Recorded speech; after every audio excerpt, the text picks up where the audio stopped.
There we go. Hi, everyone. Welcome to another First Tech Challenge workshop for British Columbia. My name is Christine Nichols, and today we're going to be talking about remote events, really focusing on the League One that's coming up in a couple of weeks. And hopefully by the end of this workshop, your teams will have a better idea of what they need to do to get ready and compete in League One this year. So the decision was made that for November, all our league events will be remote. We are hoping to have some live events later in the season, but just due to the current health guidance and situation, we are definitely competing remotely. And each team will have a choice of whether they want to compete at their own location or whether they want to book a time at an open field. We'll get into the details of those options throughout this presentation. And teams this year at a remote event, every team is competing individually to get the highest score in 6 matches. There are no alliances, so there's no win and loss record like there is in a normal season. So the schedule for the upcoming event is we need to have all teams registered by November 17th. We're going to set up a series of virtual visits with robot inspectors and referees. And this is just to give you guys a chance to walk through what the inspection process would be and make sure that your robots are functioning and ready for the competition. Our head referee is going to hold drivers' meetings, and then you'll get a chance to do your matches and record them. And so that's roughly the outline of what we're going to cover in today's meeting. And so we'll go through each one of those in order. And please go ahead and ask questions either in the chat or feel free to unmute yourself and actually talk to me. Because I doubt you guys want to listen to me for the next hour. So I hope some of you are going to be brave enough to unmute and have a conversation at times.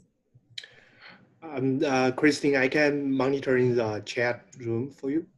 That would be very helpful, Kevin. Thank you.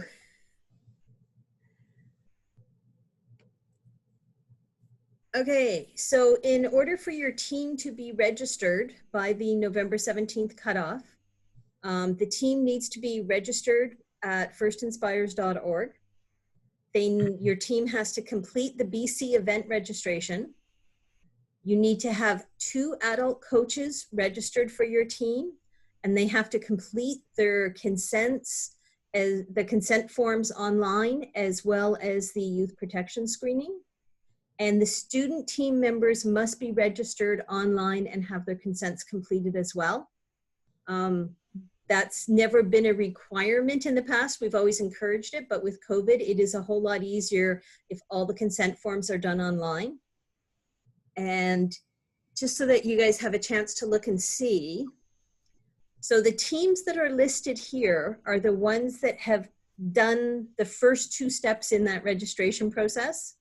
They may be partway through the last 2 steps as well. If your team is not on that list, it means that there is at least 1 step in the registration process that is not complete. And you need to get that done in the next 5 days or so. Did someone have a question about that? Okay. So team members, I guess most of the teams that are here, I think, are on the list. But for those of you who watch the recordings after the workshops, by all means, go ahead and check with your team mentors and coaches and find out why your team wasn't on the list if you're expecting to compete. Okay, moving on to the second item. So this is going to be the virtual visits with referees and inspectors. And we are really hoping that this is something that will be helpful for your teams. To compete in a remote event, every team is expected to still do the robot inspection and the field inspection, but you are only required to do it on your own. But we know from past years that having the inspectors with you going through the checklist can help you guys figure out, you know, oh, what does this mean? Oh, is this robot going to be safe to drive around? Are we following all the rules? And so this year, inspectors in the past have kind of been responsible for failing robots. Although their goal has always been to get every robot passed and playing on the field, much more so this year, they're going to be there to help you figure out how to get your robot into the best condition it can be for the competition. And so during these visits, you can also, there will be someone with referee training available. And so you can ask questions about game rules, penalties, scoring conditions. If you know your robot does a certain thing and you're not sure how that would be scored, this is the great time for you to ask those questions. And it will be just your team with a couple of FTC volunteers. So don't worry about everybody's going to hear you asking these questions. It's not going to be like that at all. So we currently have set up some time slots for teams to have these inspector visits. The intention is that we will be running a Ring Central meeting just like we are right now. And then we will have breakout rooms. And so we would sort of assign a breakout room to your team, and all your team members can go in there and talk to the volunteers and have them help you with the inspections and everything. These are the time slots that we currently have available. If these teams really can't work for your team, by all means, let me know, and we will see if we can work something out in a different time slot. So one question that we have had is, how would teams get ready for these meetings? Ideally, it would be great if most of the team could be at the event. And that just means signed into a Ring Central meeting, so they can all be in different homes at the time. It doesn't mean that you have to all physically be in the same location. It would be really good if at least one team member is with your robot, and so that you guys will actually be able to turn your robot on and drive it during the meeting, so that it's a lot easier to ask questions and things. If you can't organize that, and we know, like, if a school team decides they can do it on Sunday afternoon and their robot's at school, clearly they're not going to be able to have their robot available, like on a webcam, to be seen. But what you could do is actually print out the inspection checklists, and your team could actually go through it on Friday when you're at school and just get video of it and how you're going through all the different steps, and, you know, showing the robot, showing different things on the robot, because the inspectors can work with that sort of information as well. So it would be a lot better if we could have live robots for the referee and inspector visits. But even if you can't do that, try to get some video of your robot as you are working through the inspection checklists. Another thing that would be great is if your team can make a list of questions about scoring and gameplay. You know, maybe when you've been practicing, you find that the ring is hitting the side of the power shots, but it's not actually hitting one of the 3 bars that are the actual power shots. And you want to talk to a referee and find out if that scores or not. So that would be it would be the types of things that you think your robot is likely to encounter in a match. That's what you should be making up a list of questions about. And another thing is, we'd really like it if you could have a measuring tape, a yardstick, or even just a piece of PVC or wood or something that's 18 inches long, because that's going to be the easiest way to check the dimensions of your robot to make sure it is approximately 18 inches and would fit in the sizing cube. Do I have any questions about the visits with referees and robot inspectors?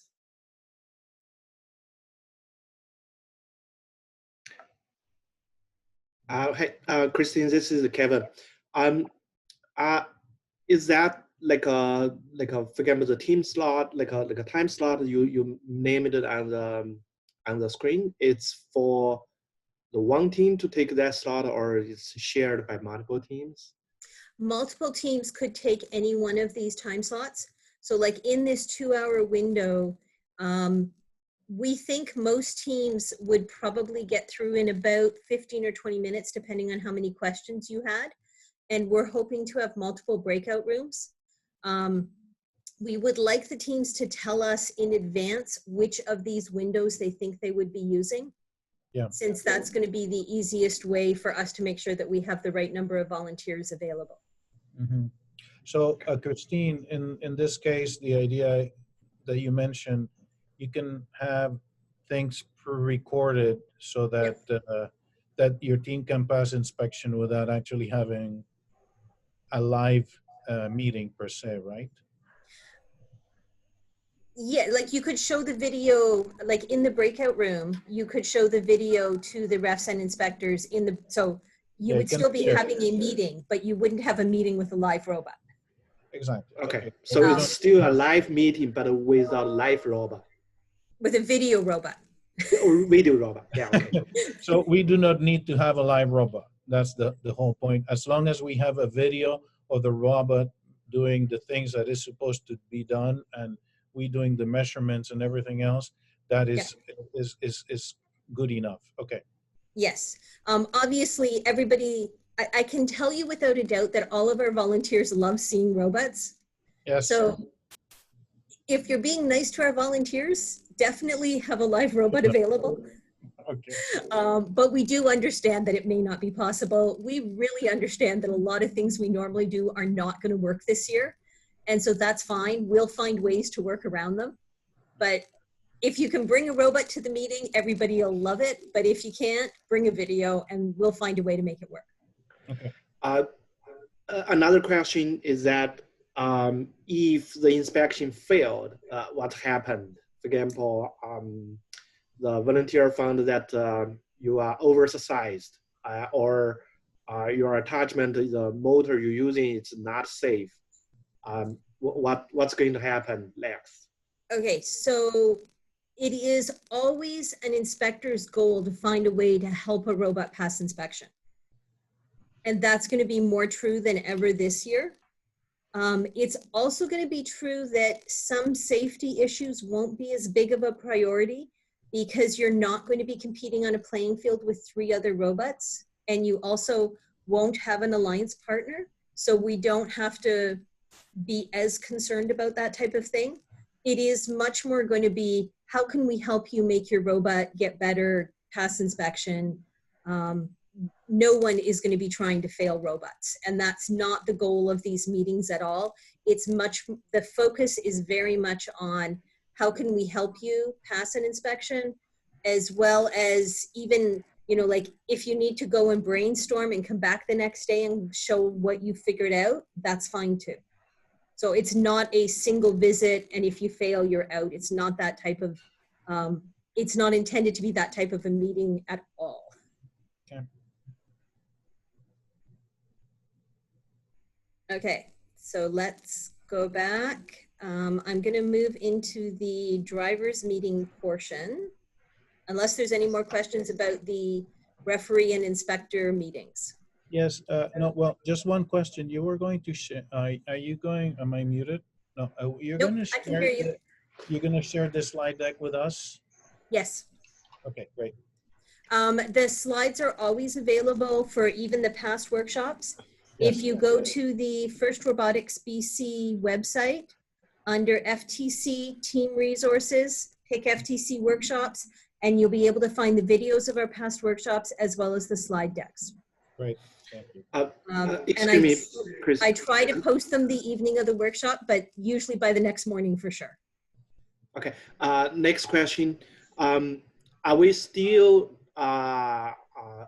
required to mark our, for example, I remember what is it called, the red and blue tag for the You don't need robots? to have an alliance marker for alliance marker. Yeah, alliance markers. Yes, I forgot the name. But we really want you to have team number on your robot, please, before you come into the inspection meeting. You know, when we've always sort of had like pieces of cardstock if you had to write your team number. we're hoping that you're going to be taking video and photos of your robot as it's playing its matches. And so we really want to have those team numbers on the robot so we can figure out whose robot's doing all this cool stuff. And even if you think your robot isn't doing cool stuff, you may actually be doing more things than a rookie team, and they may think it's really cool to see your robot, and they'd want to know how to get in touch with you. And that's why we always like to have team number really visible on the robot. So make sure you follow that step in the inspection checklist that says put your team number on your robot. But you do not need to put an alliance marker on your robot. Okay. Okay? Yeah. Okay, so normally when you come to a league event, right before we start matches, our head referee has what's called a driver's meeting. And really, it's a chance for all of the teams to gather together, and the ref will sort of go over some common scoring things. If there's any Q&As that he thinks you're going to need to know. But mostly, it's a place where the teams get to ask questions. So Kyle is our head referee this year. And so he will be sort of taking notes from the visits with teams earlier in the week. And he will be summarizing them at the driver's meeting. But it is just a really good place for teams to get a feel for what it's like to play matches and how the scoring criteria work and everything for this season.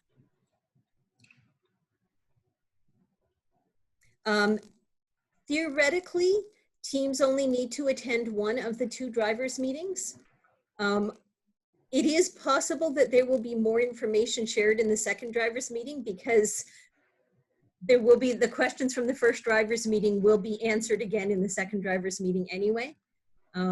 But again, this is one of those things where it depends on your team schedules, and whichever one that fits in your schedule is fine. Mm-hmm. Okay, now we get to the fun stuff, matches. Oh, actually, sorry. Any question about driver's meeting before I go on? Can we make change after the driver's meeting and the inspection? I know it's in the normal game, it's not a problem because it happens on the same day. Yep. But in the remote games, is that going to happen, or? Teams have to take a lot more responsibility for their own robot and the way it's working this year. We won't be able to provide as much support as we have in the past to help teams that, run into a problem in the middle of their matches. So it's entirely up to the team to figure out how to make sure that they've got robots ready and working for when they need to do their scoring matches. But in principle, what Kevin is saying, we can make modifications in between. You can make modifications in between. Your team is encouraged to make sure you quickly go through the checklist and make sure you haven't messed something up. Violated anything, yeah. But definitely there is not going to be any sort of check as you start your matches to make sure it's the same robot. We don't even do that at a live event. So we're definitely not doing it at remote events. Okay. Okay? Yeah. Okay, let's get into matches. Okay, so just to be very clear, teams can always do their remote events from their own location, whether it's a garage, a school, a church basement. It's entirely up to the team where they do their scoring matches for a remote event. First BC has organized 2 open fields, one in Vancouver and one in Victoria. So teams who don't have access to anything that looks even a little bit like an FTC field are more than welcome to book in a time. Okay, St. Patrick's is confirmed. I don't know why that says to be confirmed. I'm sorry about that. St. Patrick's has been confirmed as the open field for Vancouver on the 28th. And St. Margaret's School in Victoria is confirmed as well. When you do your BC event registration, you do get a confirmation that tells you how to go ahead and register for times in the open field. and the information about the open field. So obviously we are going to be following COVID safety guidelines for those events. There will be one team in one side of the gym and another team in the other side of the gym. You are not allowed to go mingle with the other teams. You have to wear face masks, but like this is all outlined in the open field guidelines. But expect us to be asking you to follow standard COVID procedures for these events if you are coming to the open fields.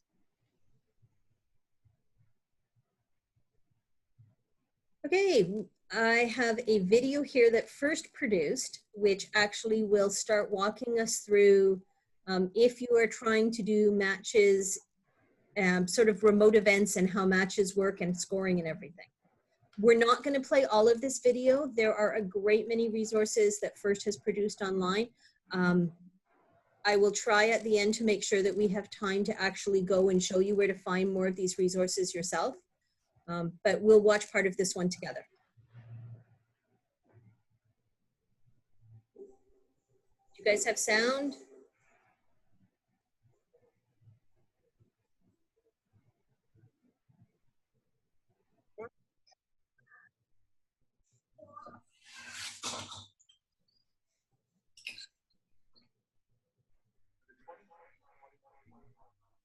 I don't hear anything, so I don't know.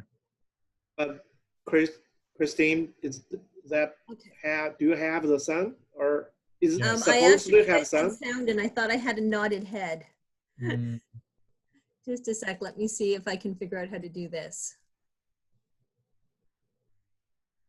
Does anybody know what button I should be looking for? When you are in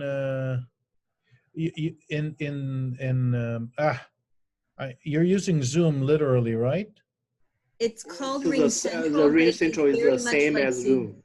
Okay, so it's just the section in which it says share. It should actually have the possibility of doing audio and video. I don't know why it's not doing it. I mean, I'm using a Mac, so I don't really know how Ring Central. Actually, I think I just found it. Thank you. Your help was very useful. Okay. Okay, I will, when we get back, I will move the video back. 5 12-foot by 8-foot fields set up at their home. We can hear you. Teams Thank will you. use a cloud-based or internet-hosted system to score their matches from home. Match results and awards information from a remote event will be available online once the event has been scored and has concluded.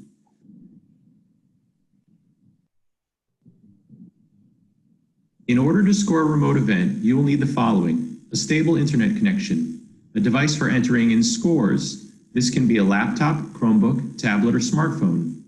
A second optional device can also be used as a field or audience display. This optional device can be a laptop, Chromebook, or tablet. Something with a larger screen is recommended. If you do not have access to a reliable internet connection, then instead you can use paper score sheets available from the firstinspires.org website to score your remote matches. After you've scored your matches, you can have someone, such as your coach or the remote event organizer, enter in your scores from the paper score sheets into the FTC scoring system once they have access to the internet. Okay. There's about another 4 minutes where they actually show you how to access the scorekeeping system. All teams will have access to this now. If you want, I can continue playing this, or we can move on to looking more at like how you would set up a remote field. Did you guys want to watch the how to access the scoring system? It's just a web page, right? Web page based. It's a little bit more complicated than that. I mean, yes, it is all internet based, but Okay. Show it to us then. okay. First does a lot of I stuff. want to.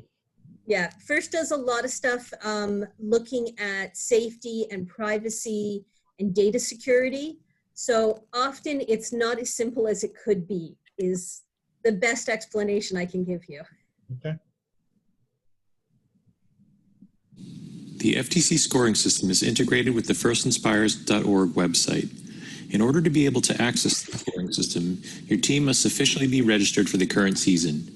If your team has officially registered, then your mentor can log into the team's first dashboard account and access the scoring system. Okay.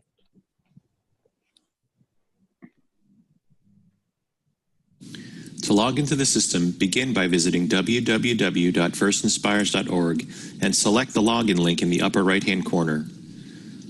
Log into your team's first dashboard account and verify that your team is registered for the season. Type in the address ftc-scoring.firstinspires.org to navigate to the FTC scoring website.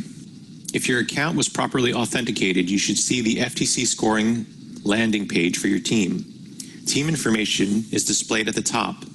A list of your team's remote events should be visible. A list of your team's traditional events should also be visible.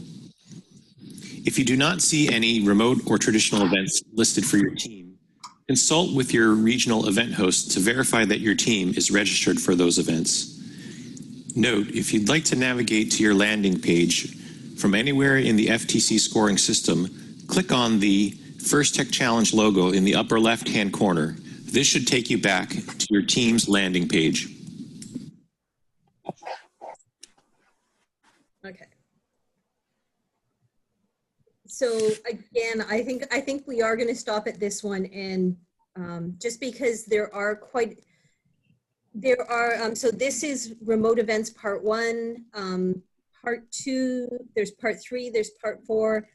They will all show you how to run a test match in the scoring system, how to run a live match in the scoring system, as well as how to use the paper score sheets.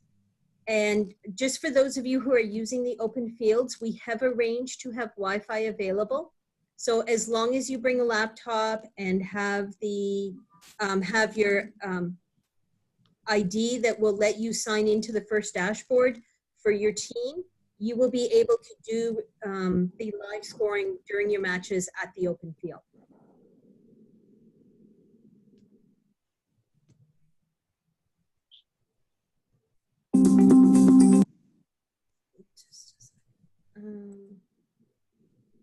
Okay, so does that part of it seem to make sense to everybody? Yeah, just one quick question. Where can we find the video on scoring?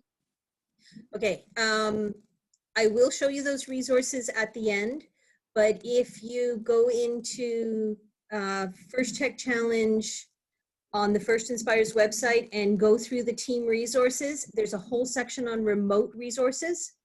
An easy way to get there without having to navigate the first website is to go to YouTube and type in FTC Remote Event, and you'll find that the videos start popping up fairly quickly. So parts 1, 2, 3, and 4 are all about setting up the scoring, like getting access to the scoring system and using it in different ways.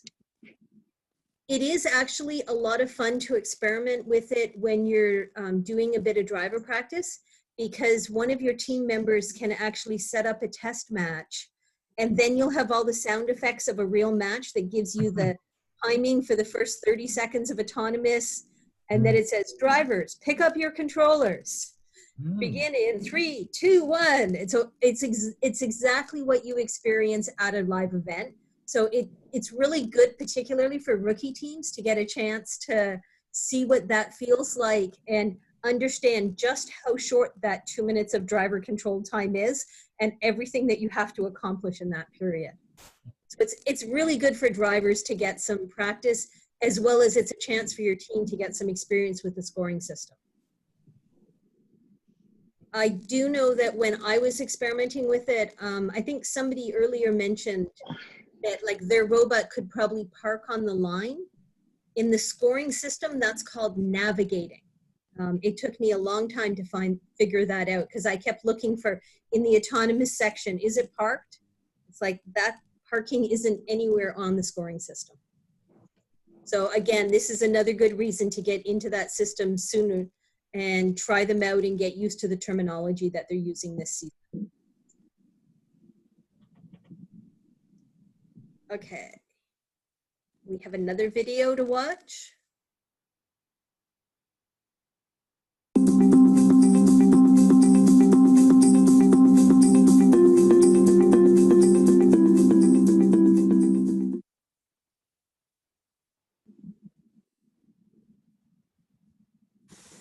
Hey teams, we hope you're gearing up for the season. In this video, we're going to walk through how to set up your remote field and what elements are needed to compete in remote matches. The information covered in this video can be found in the Remote Field Requirements Guide. This guide, as well as others we'll mention in this video, is located on our website. We'll start with walking through the absolute minimum requirements for remote gameplay. Teams must purchase the official rings and wobble goals from AndyMark. These remote elements can be purchased as a set right from AndyMark's website. The remote game is played on a 12-foot by 8-foot area. Teams will need to define the area of gameplay by taping a field boundary and scoring areas using 2-inch tape. In this example, red gaffer's tape is used to create the boundary, but teams can use any 2-inch tape they have available. There are also no color requirements. All of the measurements needed to create this boundary are located in the Remote Events Requirements Guide. When using the tape, keep in mind the surface where you're putting the tape so that you do not damage the surface. To earn points for placing the wobble goal into the drop zone during endgame, teams must have a barrier that is 12 inches high. Pictured is the barrier that can be created using the DIY element guide, which we'll talk more about in a minute. However, even placing a box that is 12 inches high will satisfy this requirement. And that's it. These are the absolute bare minimum requirements to compete remotely. However, as you might have noticed, there are other key elements in the ultimate goal setup that are missing. Next, we'll walk through the DIY elements that teams can create to have the full ultimate goal gameplay experience. Next up, we're going to add the do-it-yourself or DIY field elements. Here, we've added the tower goal, power shot, and return rack. These elements are made from cardboard, and the cost is around $9 for the cardboard pieces. The cardboard used can be purchased, or you can use what you have in your home, as long as you can cut it to the right size. The materials list, tools needed, and instructions can be found in the Do-It-Yourself or DIY Field Element Guide. From the same cardboard materials used to create the power shot, tower goal, and return rack, you can also create boundaries. There are a total of 3 boundaries that are created from these instructions. 2 of these boundaries provide a location for the navigation images to be placed, with the 3rd navigation image being mounted to the tower goal. The 3rd is used as the 12-foot high barrier used to complete the endgame task of placing the wobble goal into the drop zone. One thing to note is that when using a taped boundary, it is likely that rings may roll outside of the playing field. Teams can create their own boundary to keep rings inside the playing field during a match. In this example, we're using the low-cost field perimeter for remote events. The guide to build the remote perimeter is located on our website. The border you see uses PVC pipes and fittings, but also added are cardboard walls to keep the rings from rolling outside of the playing field perimeter.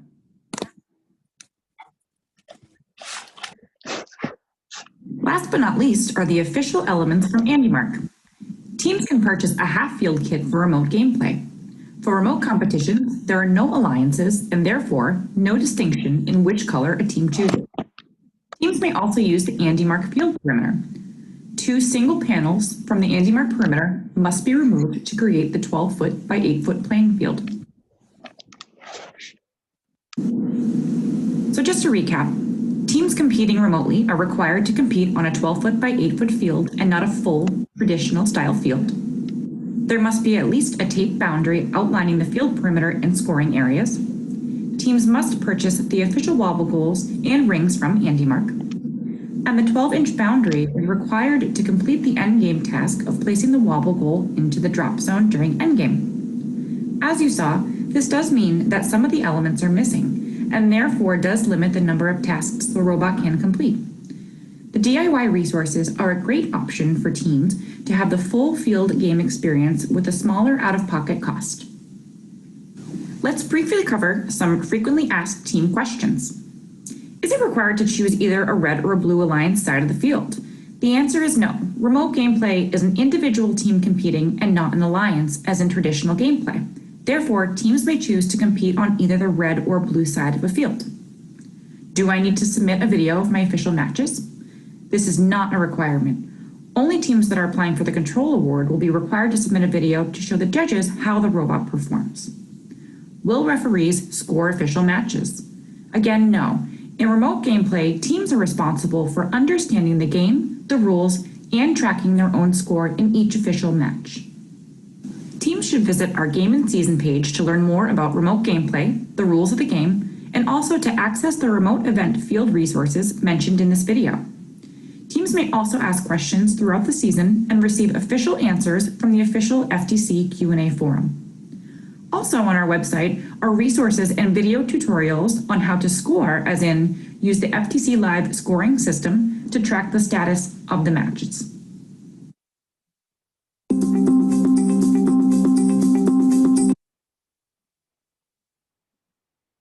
Okay, do we have questions?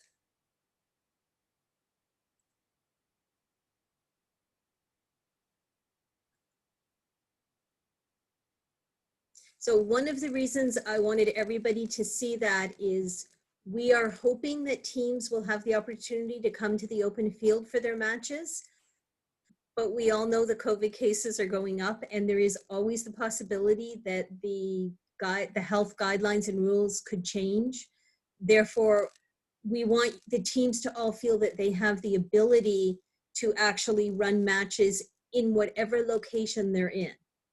So is there anybody who is concerned that, you know, if they weren't able to get to an open field, they might not be able to run matches?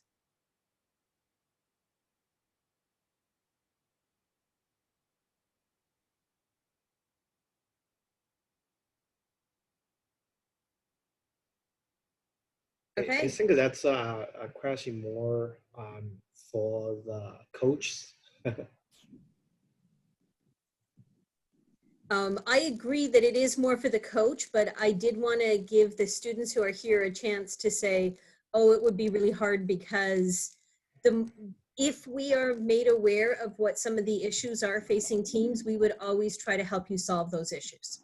Mm-hmm. So yeah, that was absolutely part of my questioning is, you know, if any of the teams think they would find it really hard if they couldn't get to an open field, the sooner you get to myself. Kevin is actually the league coordinator for Vancouver, so he will be the one helping the Vancouver teams figure this out if something changes before we have the open fields on the 28th. Now, one thing that you would have heard in that video is that teams are not required to provide videotapes of all 6 of their matches, and that is absolutely true. But in BC, we are planning to have a live stream event on the Sunday evening where we're actually going to be sharing the results and as well as the team rankings in the league.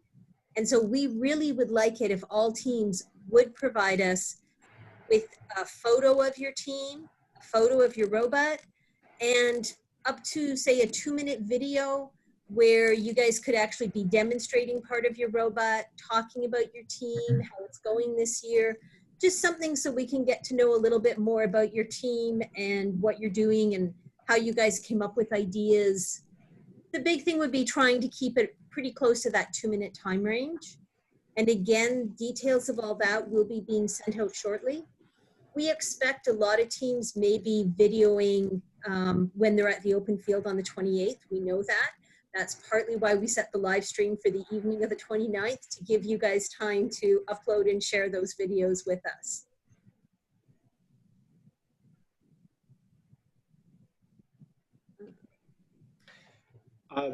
Christine, I'm just going to ask a question. How many people that you think that we absolutely like a minimum needed to run a remote event at any, like for example, at your home, at your garage? Okay, so if there's a huge lockdown, you need 1 student team member and a program that lets them drive the robot from 1 gamepad. And technically one student team member could actually run the robot for the scoring matches. Hopefully the rest of the team would be on some sort of Zoom call or Google Meets, and they'd be able to watch and comment and help them out and maybe do the scoring. But Cheers. the big is one student. Okay. And their robot. And the 12-foot by 8-foot flat surface that they can put masking tape out on. Christine? Yep. One student, let's see, in the play, maybe I'm making a mistake here. Aren't supposedly some of the rings to be can be returned to the field of play? I said bare minimum, but you're right. Okay. Normally you would have 2 drivers, a field coach, and a human player. You could do it with 1 student and a human player if you need those rings returned. Okay. Like I was going for the absolute bottom tier. Okay. If everything else can't be done, 1 student, a robot, and an open space of floor that's 12-foot by 8-foot with masking tape. And let you do a little bit. Okay. Yeah. That's the intention of my ask this question as well, is that we want to understand what's the very limit, like a situation that how we're going to do it, right? But of course, if you have like a 2 driver, 2 like a one field coach, 1 human player, and 1 for scoring, a student, 1 for video recording. So there's a lot of roles over there. Yeah. If you have everyone, that's great, but life is complicated. Yes. Life is very complicated. And so I guess I'm hoping to encourage all of the students on the teams to not just give up. If something, if some rule comes out and suddenly your cohort can no longer gather, it doesn't mean you have to not compete. That's the one thing that FIRST has been very clear about this year, is that we will find ways to make it possible for any FTC team to compete. So don't give up too easy. Reach out to me, reach out to Kevin. If you're on the FIRST Discord, post something, post questions there. There are going to be resources that we would probably end up sharing, like wobble goals, just to make sure that everybody can compete. And let's all hope that none of this becomes necessary and your teams can go to the open field, and it will be a great day and we'll all get to use an official field. Okay, these are just regular links to game manuals and the remote game manuals, the general resources for game and season info.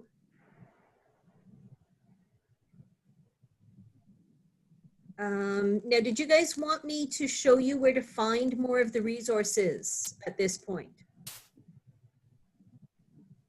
Why not? Okay, so I'm going to do just go to YouTube.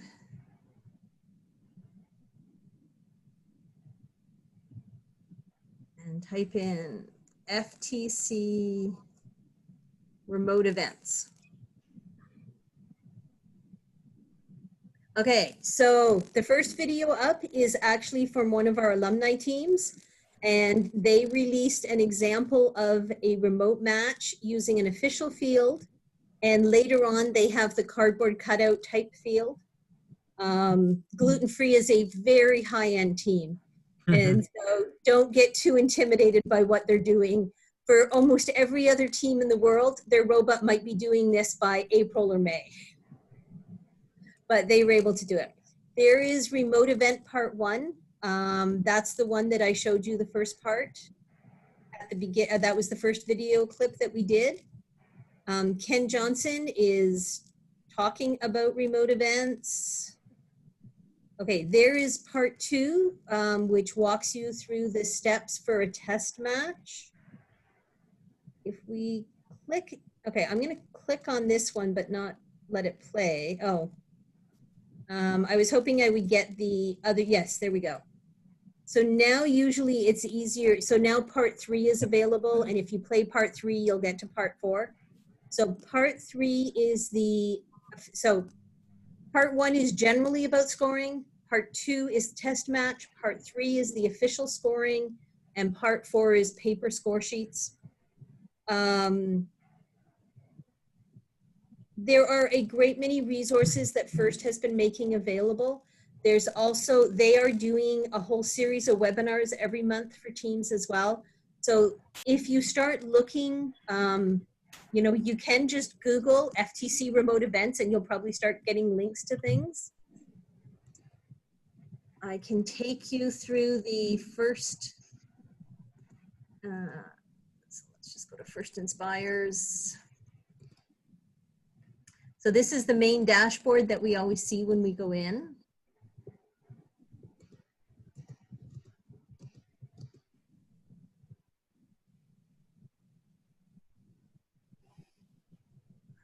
For some reason, this isn't showing the way I'm used to seeing it, so it's going to take me a little bit. So usually I go to game and season info first. Of course, it just popped out.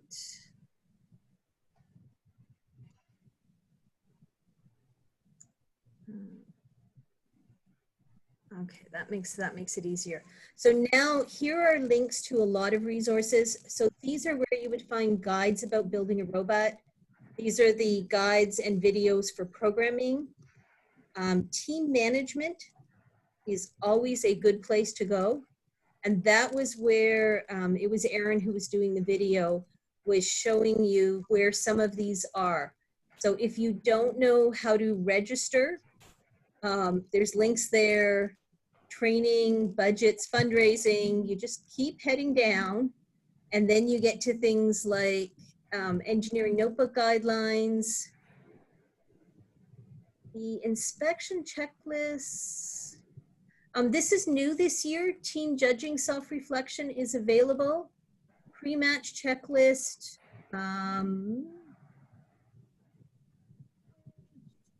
Let's actually go back one. Would it be the pre-match checklist? Yeah, I'm actually going to go to, let's try game materials. I never know where to find things either. There's a lot of links on these websites. It's probably it's on the remote event. No, it's in the, this is the right page. Not. This is game and season. So there's the game manual. Okay. Here is all the guides for how to make different parts of the playing field. These are the remote event. So there's a direct link to the videos, the scoring videos, a team guide to the scorekeeping system. I think they sort of showed that as a link in one of them. And here's a direct link to the webinars that FIRST has been running for teams. Okay. We probably don't need the promotional materials.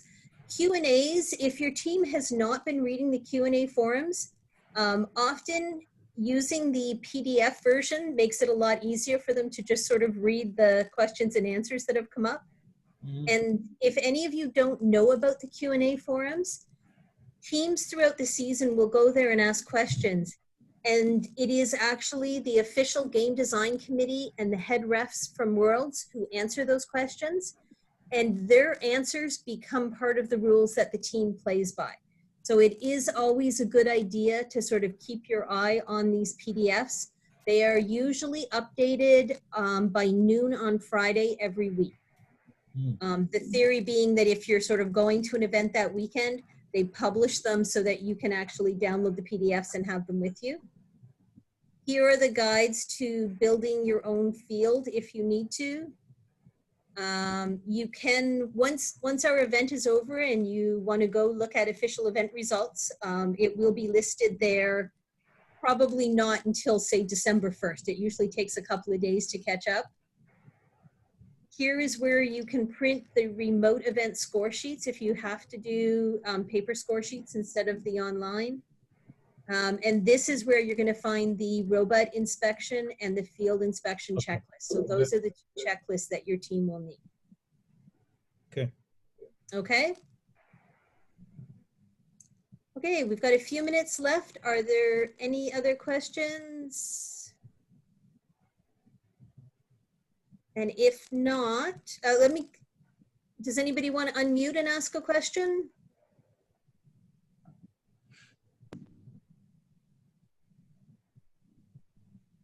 Okay. Since we have a couple minutes left, I am going to put Kevin on the spot and ask him to just kind of go through some of the physical distancing rules that we're going to be using at the open fields. This will be his chance to actually talk to you guys and explain some of them, so you won't just be working from a printout to reading the rules. Go ahead, Kevin. Yes. So we are planning to do the open field on November 28th. It will be start from in the morning, go to the afternoon, and we're going to require each of the teams sign up to a specific time slot. So each of the team will have like a 1 hour time slot, and you are being required to arrive there on time, but not ahead of time a lot, because we don't want you to like stay around over there. And after you finish your 1 hour, the field manager will politely ask you to leave. And so you only have that 1 hour slot, and hopefully that you will have the chance to play the 6 games over there. And you will be greeted at a reception desk. And on the reception desk, we're going to ask you to fill a form, a couple of simple questions about did you have a flu, or did you have a fever? Did you have any symptom? I think that most of people, you already more or less get used to it, that kind of a questionnaire. We need to collect that information. And we were going to ask you to sanitize and do like a similar regular things that if you join your school, that kind of thing. And you will be asking to wear mask, that kind of thing. And also, each of the team will be allowed maximum 10 people, include students and adults. And you can go over there, bring your robot, and there will be a couple of volunteers, but for the pandemic's reason, we wanted to limit the number of volunteers at the field as well. So we provide another way to support you, is that we're probably going to place a computer near your field, and we just replace the similar things in the live event, the question box. So you should be able to anytime go to that computer, and there will be volunteers in RingCentral session just like this, and they should be able to find somebody to help to answer your question, no matter it's regarding to the field or to the game, the rules, scoring, or your robot. Anything that we can provide over there. But most of the help will coming from remote format. Yeah, I guess that's pretty much the main idea of the open field thing. And we're going to send out more details and how to access, where to come.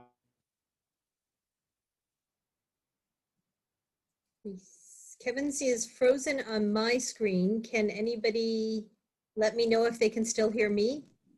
I can hear you, but Kevin is definitely lagging. Okay. So I can say without a doubt, one thing that I'm going to miss this year is seeing all the robots. And I think that the teams are going to really miss seeing what ideas the other teams have come up with. Mm-hmm.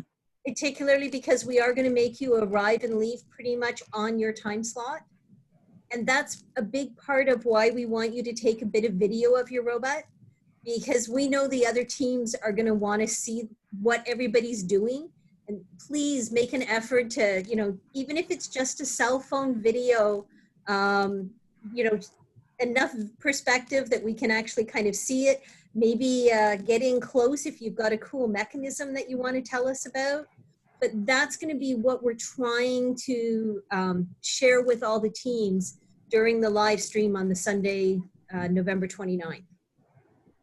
So hopefully you guys will all do an excellent job on providing us with some videos and photos and things, so that it's not too much of a withdrawal for those of us who live to see robots every year. Yeah.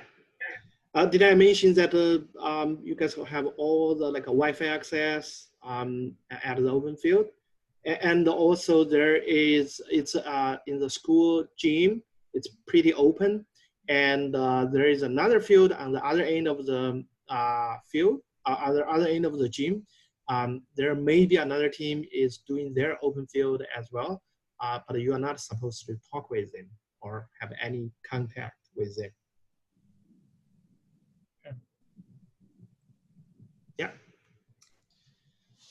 Okay, we are right at 5:30.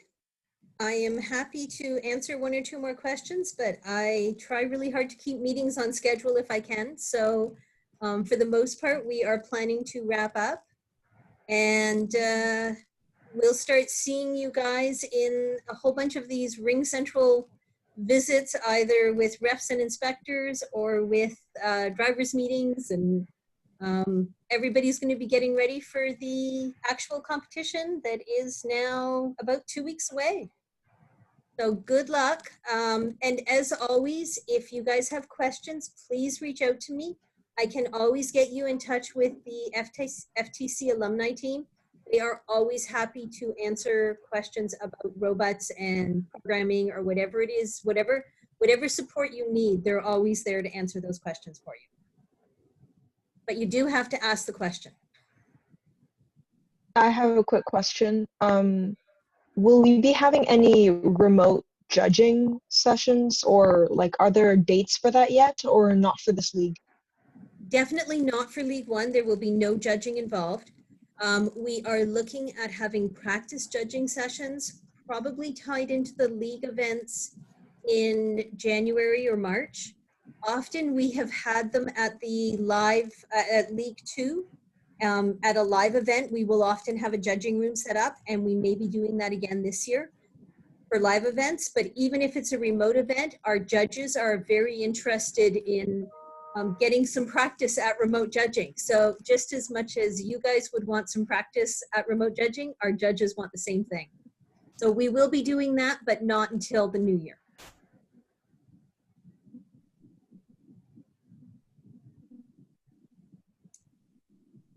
Okay, anyone else?